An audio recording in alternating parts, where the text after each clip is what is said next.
Келесі 790-шы есебіміз. Біріншісін шығарайық. Сандар тізбегінің заңдылығын тауып, оның келесі мүшесін жазыңыздар дейді.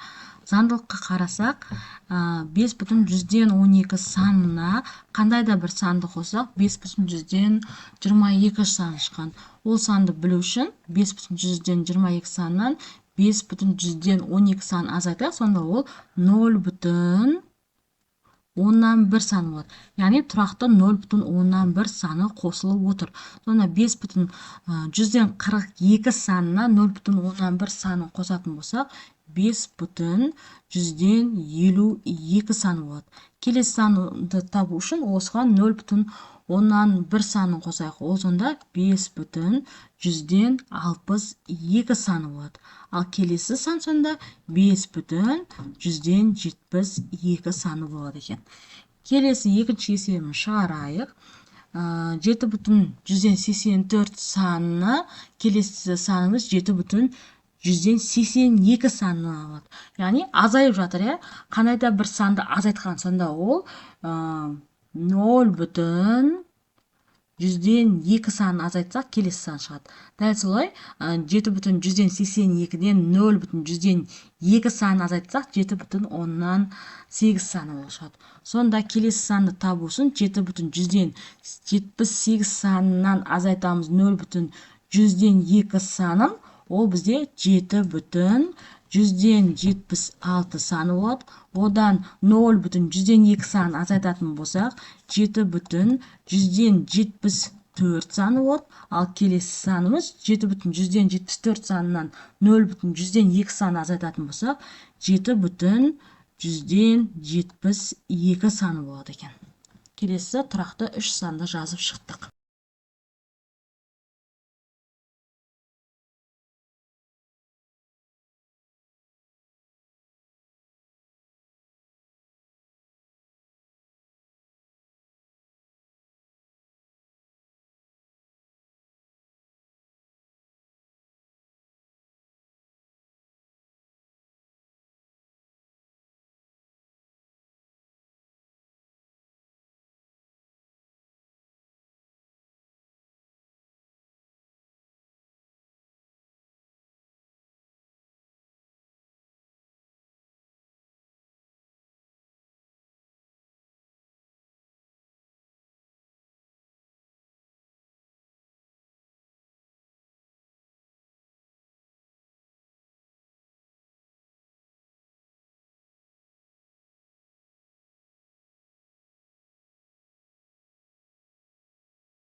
келесі 793 есептің біріншісін шығарайық. 5,20-дан 17. Жай бөлшекті ондық бөлшекке айналдырып жазыңыздар деген. Ол үшін бөлшектің бөлімінде алымында 5 санына көбейтейік. Азайтылған 3,152 қосылған 5-тен 4 сан.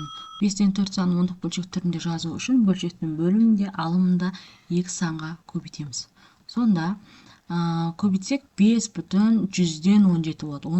Ондық бөлшек түрінде жазатын болсақ 5,100-ден алым көбейтетін болсақ 85-ге тең болады. Сонда 5,185 азайтылған 3,152 қосылған 0,8-ге тең болады.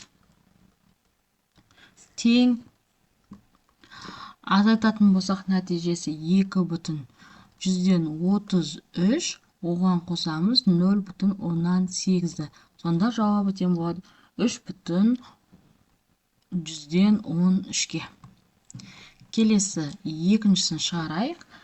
Екіншісі бізде 6,25-тен 4 ондық бөлшекке айналдыру үшін алымында бөлімінде 4 санына көбейтейік. Қосылған 2,181 азайтылған 1,4-тен 3. Так, ондық бөлшекке айналдыру үшін 25 санына көбейту керек болады. Сонда 6,116-ға тең болады. 6 қосылған 2,181 азайтылған 1,175. 1,175. Енді орындайық. Қосатын болсақ нәтижесі 8,197-ге тең болады. Азайтылған 1,175. Нәтижесі тең болады 7,122-ге. Келесі үшіншісін шығарайық. 9,7 бөлшектің ондық бөлшекке айналдыру үшін көбейтеміз. Көбейтудің қажеті жоқ, 9,7 деп жазсақ та болады екен ғой. Қосылған 5,192 азайтылған 3,20-дан 9. Ондық бөлшек түрінде жазу үшін 5-ге көбейтеміз. Сонда 9,7 қосылған 5,192 азайтылған 3,145-ге тең болады. 5. Так, қосындысының нәтижесі 15,162-ге тең. 62 азайтылған 3,145. Сонда нәтижесі тең болады 12,117-ге. Келесі төртінші есебін шығарайық. 41,7 азайтылған 8,5-тен 3 қосылған 2,4-тен 1 тең. Ондық бөлшек түрінде жазу үшін біз 2 санына көбейтеміз. Так, 25 санына көбейтеміз. Сонда 41,7 азайтылған 8,6 болады. Қосылған 2,125 тең. Сонда азайтсақ 33,1 қосылған 2,125 нәтижесі 35,135-ге тең екен. Келесі бесіншісін шығарайық. 36,163 қосылған 9,4-тен 3. Ондық бөлшекке айналдыру үшін 25 санына көбейту керекпіз. Азайтылған 6,9 тең. 36,163 қосылған 9,175 болады. азайтылған 6,9 тең азайтатын болса қосып алайық. Бірінші қосқанда нәтижесі 46 тең 46,38 азайтылған 6,9 жауабы тең болады екен 39,48-ге. Келесі 6-шысын шығарайық. 58,75 азайтылған 21,9 қосылған 4,25-8. Бөлшектің бөлімінде алымда 4 санына көбейтіп аламыз. Сонда 58,75 азайтылған 21,9 болады. Қосылған 4,32 тең. Тең жауабы. Азайтатын болсақ 36,85 тең. Оған қосамыз 4,32-ні. Онда жауап тең болады 41,17-ге.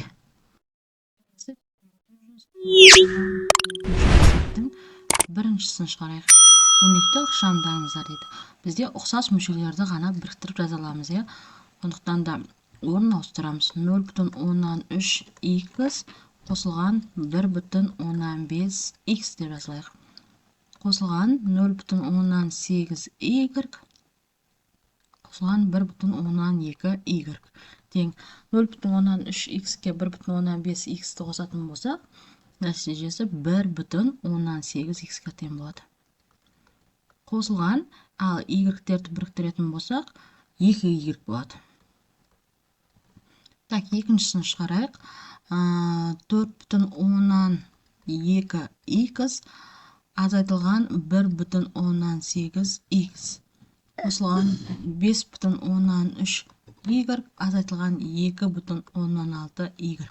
Тең азайтатын болсақ, нәтижесі 2,14x-ке тең.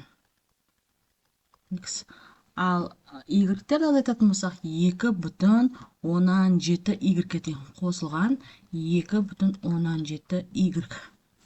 Келесі үшіншісі 1,15a қосылған 5,18a.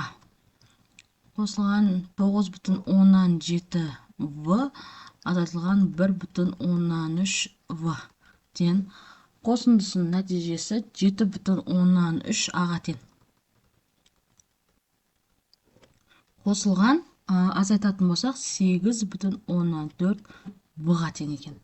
Келесі төртіншісін шығарайық. 12,75a азайтылған 9,155a қосылған 1,185v қосылған 3,15v тең. Азайтатын болсақ, нәтижесі тең 3,12a-ға қосамыз 5,135v-ні.